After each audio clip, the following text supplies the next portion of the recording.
Sa gitna ng makapal na ulap at malamig na hangin ng Banawe, may isang alamat na kinatatakutan ng lahat, ang Phantom Jeepney.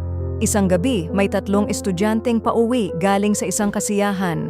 Sa daan, napansin nilang walang ibang sasakyan maliban sa isang lumang jeepney na biglang sumulpot mula sa likod ng makapal na fog. Maliwanag ang ilaw nito, tila normal lang, pero napansin nilang walang plaka at ang driver ay nakayuko, hindi makita ang mukha. Tahimik silang sumakay, ngunit unti-unting lumamig ang loob ng jeepney, parang may malamig na hangin na dumadaan. Sa bawat liko, parang lumalayo sila sa kalsada, pabalik-balik sa parehong lugar.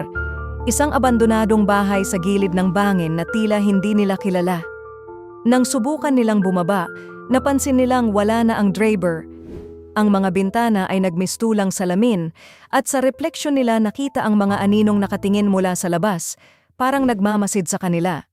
Biglang nag-brown out at nang bumalik ang ilaw, wala na ang jeepney at sila naglalakad na lang, nagtataka kung paano sila nakaligtas sa gabing iyon.